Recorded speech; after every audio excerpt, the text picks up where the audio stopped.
اور وہ لوگ قابل داد ہیں کہ جو دولت کی کثرت کے باوجود تکبر کی اس خصلت سے اور نمایاں ہونے کی اس آرزو سے مبرہ ہے.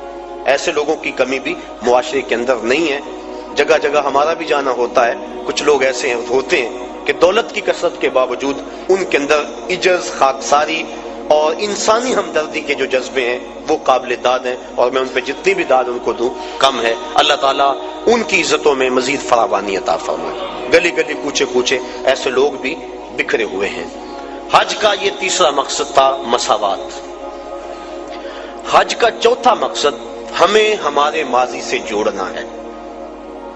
ہمارا جو ماضی ہے، ہماری جو تاریخ ہے، اس سے ہمیں جوڑنا، یہ حج کا چوتھا مقصد. آپ دیکھ لیجئے، ملاحظہ کر لیں پورے حج کو. ہم ملت خلیل سے ہیں اور ہمیں ماضی سے جوڑا گیا. طواف کعبہ ہے، پہلے چکر رمل کے لگائے جاتے ہیں. رمل کیا؟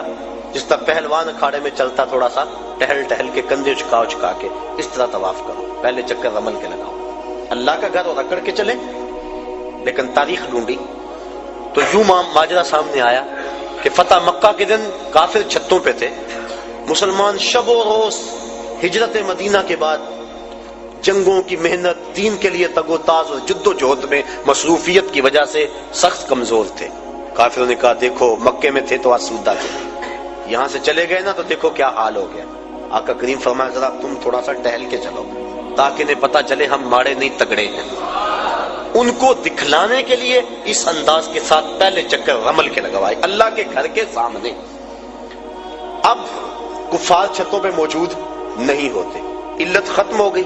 جب علت ختم ہوئی تو معلول بھی ختم ہونا چاہیے تھا، لیکن علت ختم ہوئی، معلول ختم نہیں ہوا. چکر اسی طرح لگائے جاتے ہیں. گو کافر نہیں دیکھ رہے، یار کی سنت کو تو ادا کرنا ہے.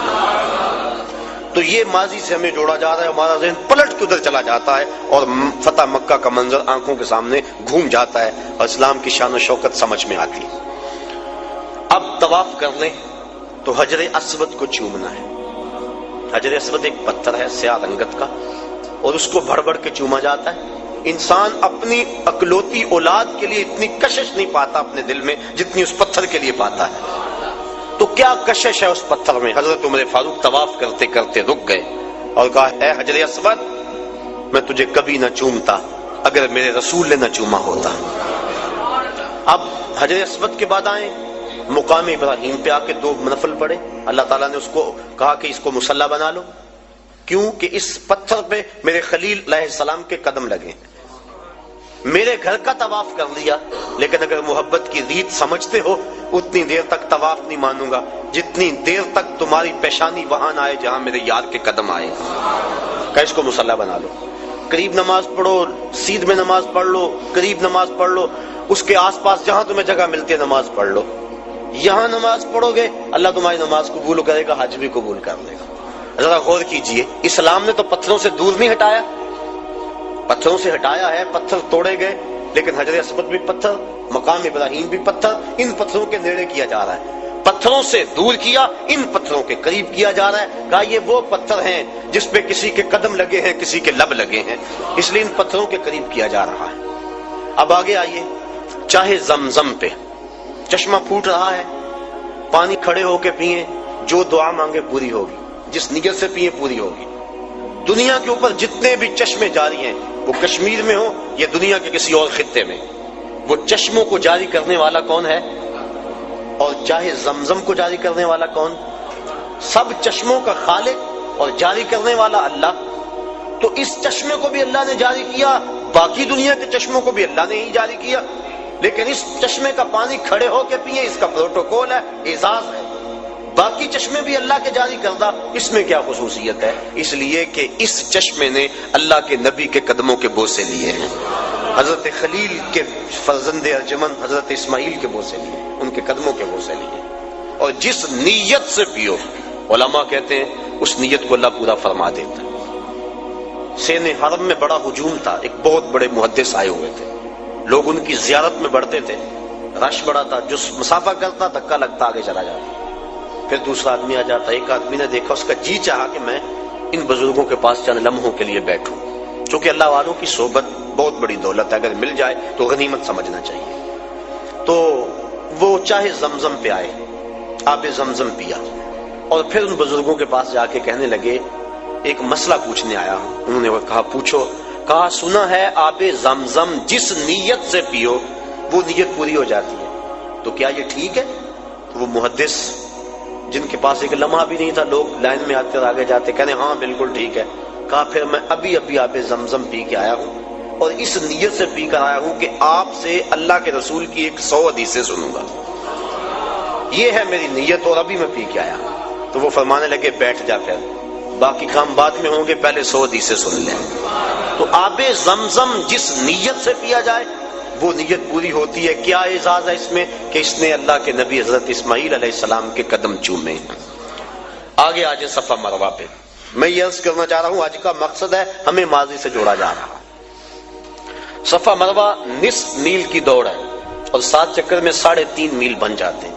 آج تھکا ہوا ہوتا ہے لیکن اس کو یہاں حکم ہے دوڑنے کا، اور وہاں عجیب مستی میں لوگ دوڑ رہے ہیں، بچے بھی، بوڑھے بھی، جوان بھی، مرد و زن، جن سے دوڑا نہیں جاتا وہ ریڑیوں کے اندر ان کو ڈالا ہوا ہے، ان کو کھینچا جا رہا ہے، وہ بھی دوڑ رہے ہیں۔ میلین اخضرین کے اندر تو جو ہے وہ عجیب سما ہوتا ہے، سروں کا سمندر نظر آتا ہے۔ دوڑنا بھی کوئی عبادت ہے، دوڑے جا رہے ہیں، مقصد کیا؟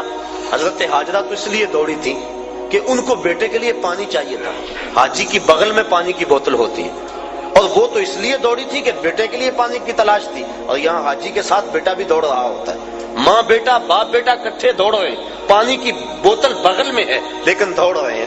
تو کیا یہ پانی کے لیے دوڑ رہے ہیں؟ نہیں۔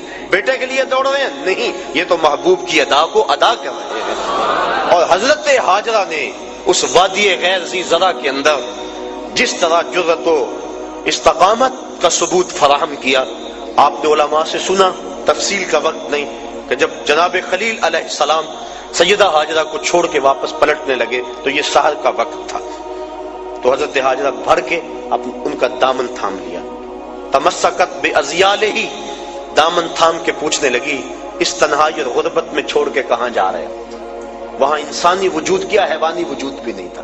مورخ اسلام فی جلندری اس جگہ کا نقشہ کھینچتے ہوئے لکھتا ہے وہ وادی جس میں وحشت بھی قدم رکھتی تھی ڈر ڈر کے، جہاں پھرتے تھے آوارہ تھپیڑے باد سر سر کے، جہاں پر گھاس اگتی ہے، جہاں نہ پھول کھلتے ہیں، مگر وہ سرزمین ہے آسماں بھی جھک کے ملتے ہیں۔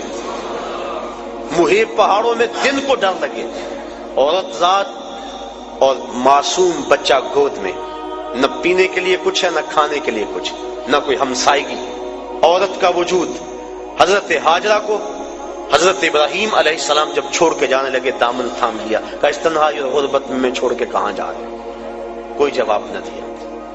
پھر قدم اٹھایا تو آگے بڑھی، پاک تینت خاتون نے پھر دامن پکڑا، کہا اس تنہائی میں چھوڑ کے ہمیں کہاں جا رہے ہو؟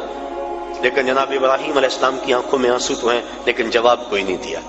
پھر قدم اٹھایا اور پھر دامن کو پکڑ کے کہا اس غربت و تنہائی میں چھوڑ کے ہمیں کہاں جا رہے ہو؟ میرا نونہال جو میری امیدوں کا چراغ ہے یہ ضائع نہ ہو جائے کہیں، اور یہاں پانی بھی نہیں ہے، اور میں عورت ذات، کہاں چھوڑ کے ہمیں جا رہے ہو؟ حضرت خلیل علیہ السلام نے پھر جواب نہ دیا، تو حضرت حاجرہ نے بات کو بھانپ لیا اور کہا کیا اللہ کا یہ حکم ہے؟ قال نعم، کہا ہاں، کہا پھر آپ جائیے، آپ خیر سے جائیے، اگر اس کا یہ حکم ہے تو وہ ہمیں ضائع نہیں ہونے دے گا۔ پھر ان پتھروں میں اللہ کی بندی حضرت حاجرہ رکی، جہاں دن کو ڈر لگتا ہے، جہاں مردوں کے کلیجے اور پتے پانی پانی ہو جائیں، وہاں وہ خاتون رکی، عورت کا وجود، معصوم بچہ گود میں، تنہائی، غربت، کھانے کے لیے کچھ نہیں، پینے کے لیے کچھ نہیں، انسانی وجود کوئی نہیں، ہمسائیگی کوئی نہیں، حشرات الارض بھی نہیں پائے جاتے، زمین پہ گھاس بھی نہیں بھی ہوئی، اور رات کا لمحہ حضرت خلیل چھوڑ کے جا رہے، کہا جائیے آپ خیر سے جائیے، اگر اس کے حکم پہ چھوڑ کے جا رہے ہیں تو وہ ہمیں ضائع نہیں ہونے دے گا۔